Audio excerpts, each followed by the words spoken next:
عزیزان گرامی، اس کے بعد پھر بے انتہا امام پہ ظلم کیا گیا. متوکل نے خود اپنے بھائی سے کہا کہ ان کو زہر دے دو اور تاکہ ان کی شہادت ہو جائے. عزیزان گرامی، جب امام محمد تقی علیہ السلام کی شہادت ہو رہی تھی تو امام علی نقی علیہ السلام صرف 8 برس کے تھے، اور امام محمد تقی علیہ السلام کی والدہ زندہ تھیں اور وہ مدینے میں تھیں.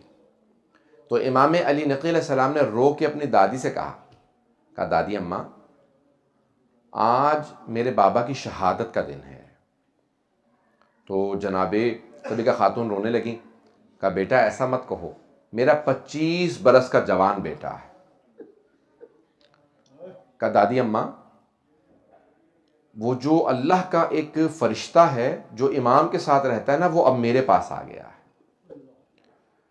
اس کا مطلب ہے میرے بابا کی شہادت ہو گئی ہے.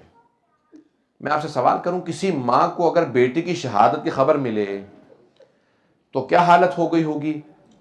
روایت کے الفاظ ہیں، جناب صدیقہ خاتون بے انتہا رونے لگیں، تڑپنے لگیں، اور ایک ہی دلاسا تھا، وہ ان کا پوتا، وہ جو 2 پوتے اور 1 پوتی تھی، ان کو سینے سے لگایا، پیار کرنے لگی، رونے لگیں. کہا کہ میرا بیٹا مارا گیا.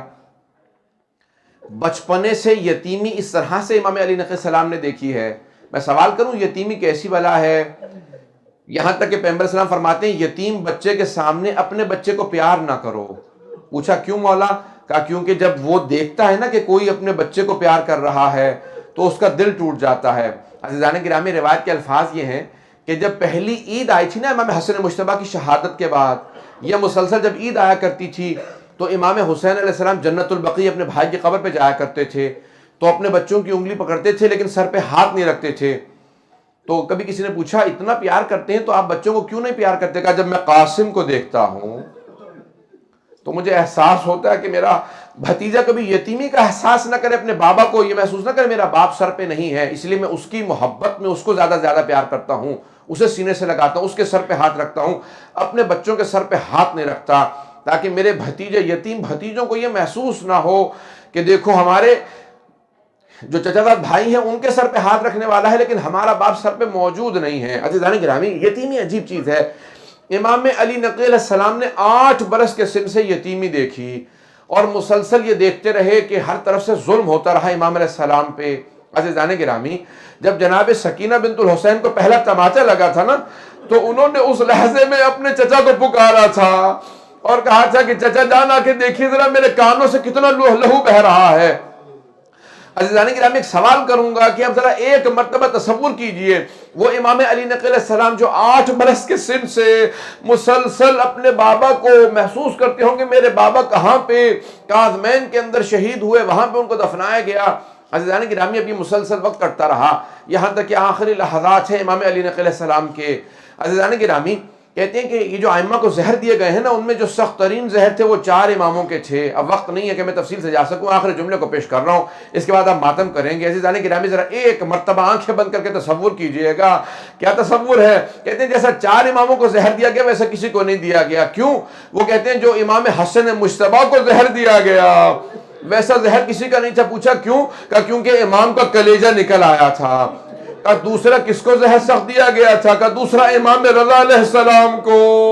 کہا کیسا زہر تھا؟ کہا جب زہر دیا گیا نا امام نے فوراً اپنے چہرے پہ رومال رکھا. کہا کیا بات ہے؟ کہ مجھے بار بار خون کی قے آتی ہے. کہ اپنے چہرے پہ رومال رکھا. کہ میرا پورا کلیجہ پانی ہو گیا ہے. کہ مجھے گھر واپس جانے نے تیرا کام ہو چکا ہے. عزیزان گرامی، 2 اور امام، ایک امام علی نقی علیہ السلام، آپ کے بیٹے جب امام حسن عسکری علیہ السلام قریب میں موجود تھے. کہا بیٹا مجھے سہارا دے کے بٹھا دو، میرے اجداد رسول خدا علی مرتضی سب آ گئے میرے لینے کے لیے، میری دادی زہرا موجود ہے.